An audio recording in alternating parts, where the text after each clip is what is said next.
आजमगढ़ जिले में समाजवादी पार्टी के दिग्गज नेता, पूर्व कैबिनेट मंत्री एवं वर्तमान विधान परिषद सदस्य बलराम यादव ने एक राजनीतिक कार्यक्रम के दौरान उत्तर प्रदेश की योगी सरकार पर जोरदार हमला बोला है। उन्होंने केंद्र की मोदी सरकार और गृह मंत्री अमित शाह को भी आड़े हाथों लेते हुए कहा कि अब इस सरकार का पाप का घड़ा भर चुका है और उत्तर प्रदेश की जनता अब किसी बहकावे में नहीं आने वाली। बलराम यादव ने कहा कि योगी सरकार की नीतियों की सच्चाई अब जनता के सामने आ चुकी है। बेरोजगारी, महंगाई और भ्रष्टाचार ने आम आदमी की कमर तोड़ दी है। उन्होंने आरोप लगाया कि धर्म, अयोध्या और मथुरा के नाम पर राजनीति कर सत्ता हासिल की गई, लेकिन युवाओं को न रोजगार मिला और न ही गरीबों की हालत सुधरी। वही कार्यक्रम में मौजूद अतरौलिया के विधायक डॉक्टर संग्राम यादव ने भी सरकार पर तीखा प्रहार किया। उन्होंने विधानसभा में उठाए गए 86 में 56 के मुद्दे का जिक्र करते हुए कहा कि वर्तमान सरकार के दावे झूठे साबित हो चुके हैं, इसके बावजूद सत्ता पक्ष को कोई शर्म नहीं है। उन्होंने भाजपा के ब्राह्मण विधायकों की नाराजगी का मुद्दा उठाते हुए कहा कि यह आधा सच है। असलियत यह है कि भाजपा के लगभग 90% विधायक मुख्यमंत्री योगी आदित्यनाथ के रवैये से नाराज हैं। संग्राम यादव ने 2024 के लोकसभा चुनाव का जिक्र करते हुए कहा कि समाजवादी पार्टी ने भाजपा को बैसाखी के सहारे खड़ा कर दिया है। उन्होंने दावा किया कि जिन सीटों पर सपा के सांसद जीते हैं, अगर वहां हमारे विधायक जीत गए तो 2027 में उत्तर प्रदेश में अखिलेश यादव के नेतृत्व में सरकार बनने से कोई रोक नहीं सकता। इस दौरान कोडीन सिरप कांड को भी लेकर पूर्व कैबिनेट मंत्री बलराम यादव सरकार पर हमलावर दिखे। उन्होंने आरोप लगाया कि बड़े अपराधी सरकार की छाया में सुरक्षित हैं, जबकि गरीब और किसान का बेटा व्यवस्था की मार झेल रहा है। बेरोजगारी का जिक्र करते हुए उन्होंने कहा कि लाखों युवाओं ने परीक्षाएं दी, लेकिन आज तक नियुक्ति पत्र नहीं मिले। परीक्षा पेपर लीक से लेकर भर्ती घोटालों तक पे सरकार की नीयत साफ दिखाई देती है। बलराम यादव ने लोकतंत्र और संविधान पर खतरे की बात करते हुए कहा कि यह समय आपसी मतभेद भुलाकर एकजुट होने का समय है। उन्होंने बाबा साहेब भीमराव अंबेडकर के संविधान और महात्मा गांधी के सपनों की रक्षा के लिए संघर्ष का आह्वान किया। कार्यक्रम के अंत में उन्होंने कहा कि अतरौलिया केवल एक क्षेत्र नहीं बल्कि संघर्ष और बदलाव की धरती है और यहां से उठी आवाज पूरे प्रदेश में नई राजनीतिक चेतना पैदा करेगी।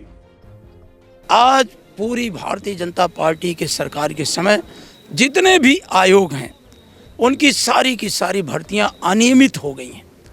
नौजवान को कहीं भविष्य दिख ही नहीं रहा है। बार बार कहते हैं, एकेडमिक कैलेंडर निकालते हैं कि इस समय विज्ञापन आएगा, इस लास्ट डेट है फॉर्म की, इस समय परीक्षा होगी। जैसे परीक्षा करीब आती है फिर परीक्षा की डेट टाल दी जाती है। टीजीटी पीजीटी की परीक्षा लगभग 6 बार टाली गई। तो हमारा ये कहना है कि भारतीय जनता पार्टी की सरकार में नौकरियों की लूट हो रही है, रेट तय हैं, आयोग काम नहीं कर पा रहे हैं। प्रोफेसर कीर्ति पांडे आयोग की चेयरमैन थी, बिना काम ही किए, बिना कारण उनसे इस्तीफा ले लिया गया, स्वास्थ्य कारण दिखा करके, क्योंकि मुख्यमंत्री जी को प्रशांत सिंह को बनाना था।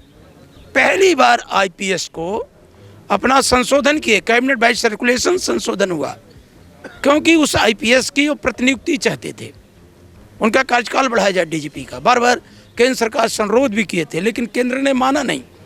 जो बार बार राष्ट्रीय अध्यक्ष अखिलेश जी कहते हैं कि डबल इंजन टकरा रहा, तो उनसे इतना वो गलत काम कराए हैं, फेक इंटरव्यू, फेक इनकाउंटर कराए हैं, जो इतना महा झूठ बोल करके उत्तर प्रदेश में नैरेटिव सेट किए कि ताकि जो पिछड़ी जातियाँ, जिनका माननीय नेताजी पर बहुत अटूट विश्वास था, उन जातियों से कैसे समाजवादी पार्टी का मोहभंग हो, ये दुष्प्रचार खड़ा किए कि लोकसभा आयोग यादव आयोग के तौर पे तब्दील हो गया है। वहाँ 86 में 56 पे यादव हैं। उस समय इतना बड़ा प्रोपेगेंडा खड़ा किए कि हमारे वर्ग के लोग ही हमारी बात को सुनने को तैयार नहीं हुए। लेकिन जब असलियत आज सामने आई, हमने बड़े उनकी उपस्थिति में, सरकार की उपस्थिति में कहा कि आप साबित करें, प्रदेश जानना चाहता है कि 86 में 56 आज तक सरकार बताने की स्थिति में नहीं है, क्योंकि उन्होंने महापाप किया है। इस तरह से अनर्गल बयान दे करके, इस तरह से धोखाधड़ी करके, गलत दुष्प्रचार करके कि योगी आदित्यनाथ जी की कार्यशैली से 90% उनके विधायक नाराज हैं और उसमें बड़ी तादाद में पिछड़े और दलित समाज के विधायक अपने आप को वहाँ पर कुंठित महसूस कर रहे हैं, क्योंकि वो अपने समाज के लिए कुछ कर ही नहीं पा रहे हैं, वो बोल भी नहीं पा रहे हैं। तो लोकतंत्र में जनता आजकल डिजिटल दुनिया है, लोग ये देखना चाहते हैं कि उनका नेता कहाँ क्या उनके हक अधिकार के लिए खड़ा है कि नहीं खड़ा है। तो आज वो कुंठित हैं और वो भी चाहते हैं कि बड़ा बदलाव। वो समाजवादी पार्टी का नेतृत्व जो है माननीय अखिलेश यादव जी ने ये कहा भी, हम भी आज कह रहे हैं कि ब्राह्मण नाराज हैं, ब्राह्मण बीजेपी की सरकार को गिराएं और नई सरकार बनाएं, उसमें सबका सम्मान होगा, सबका सम्मान होगा। पीडीए तो सभी वर्गों का प्रतिनिधित्व कर रहा है। CIB इंडिया न्यूज की सभी खबरों को देखने के लिए लाल रंग की बटन को दबाकर चैनल को सब्सक्राइब जरूर करें, घंटी जरूर दबाएं ताकि हमारी सभी खबरों के नोटिफिकेशंस आप तक पहुंचते रहें।